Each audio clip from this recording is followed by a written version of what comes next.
Shalom, terima kasih atas kesempatan yang diberikan. Perkenalkan, nama saya Yolanda Chu dengan NIM 2014 20 10 67. Saya dari kelas A2 Keperawatan semester 2.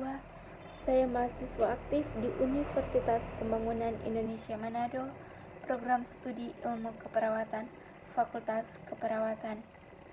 Video ini dibuat bertujuan untuk memenuhi tugas ujian akhir semester dari mata kuliah promosi kesehatan dengan dosen pengampu Nurse Fandrikalo Escape MKes. Pada video ini saya akan membahas yaitu tentang pencegahan COVID-19 atau virus corona. Apa itu COVID-19?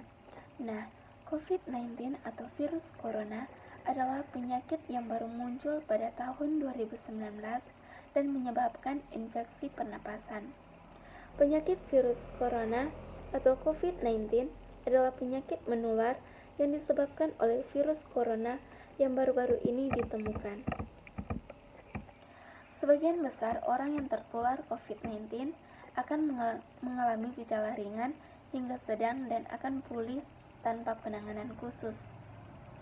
Sebagian orang yang terinfeksi tidak mengalami gejala apapun dan tidak merasa sakit. Kebanyakan orang atau sekitar 80% akan pulih sendiri dari COVID-19 tanpa memerlukan perawatan khusus. Sekitar 1 dari 6 orang akan mengalami gejala yang lebih serius dan akan mengalami kesulitan bernapas. Kita semua berisiko tertular COVID-19, tetapi lansia dan orang yang memiliki masalah kesehatan seperti tekanan darah tinggi, masalah jantung, dan diabetes lebih cenderung mengalami gejala berat dari COVID-19 dan lebih berisiko untuk meninggal karenanya. Orang yang mengalami demam, batuk, dan sesak napas harus segera memeriksakan diri untuk mendapat bantuan medis. Orang dapat tertular COVID-19 dari orang lain yang sudah terinfeksi. Terlepas dari apakah orang ini bergejala ataupun tidak, penyakit ini dapat menyebar dari manusia ke manusia melalui droplet atau tetesan cipratan cairan tubuh dari hidung atau mulut seperti air liur. Dan telah memiliki virus ini dalam tubuhnya batuk atau bersin, penelitian menunjukkan bahwa virus COVID-19 dapat bertahan hidup beberapa lama di berbagai permukaan benda mati seperti meja dan gagang pintu. Ada 3 macam gejala virus COVID-19. Yang pertama, gejala yang paling umum, demam, batuk kering, kelelahan. Yang kedua, gejala yang sedikit tidak umum. Yang pertama, rasa tidak nyaman dan nyeri di tenggorokan, diare, konjungtivitas atau mata merah, sakit kepala, hilangnya indera perasa atau penciuman ruam pada kulit, atau perubahan warna pada jari tangan dan jari kaki. Gejala serius, kesulitan bernapas atau sesak napas, nyeri dada atau rasa tertekan pada dada, hilangnya kemampuan berbicara atau bergerak. Ada beberapa tindakan-tindakan yang harus Bapak dan Ibu lakukan untuk mencegah COVID-19. Yang pertama, mencuci tangan sesering mungkin atau menggunakan antiseptik untuk membersihkan tangan. Yang kedua, menggunakan masker di saat berpergian atau jika batuk dan flu. Ketiga, menghindari kontak dengan orang yang sakit flu atau batuk. Yang keempat, jangan dulu keluar rumah kecuali ada keperluan mendesak atau membeli keperluan sehari-hari. Yang kelima, menjaga jarak maksimal 1 meter dari orang lain. Beberapa istilah yang perlu Bapak dan Ibu ketahui tentang COVID-19.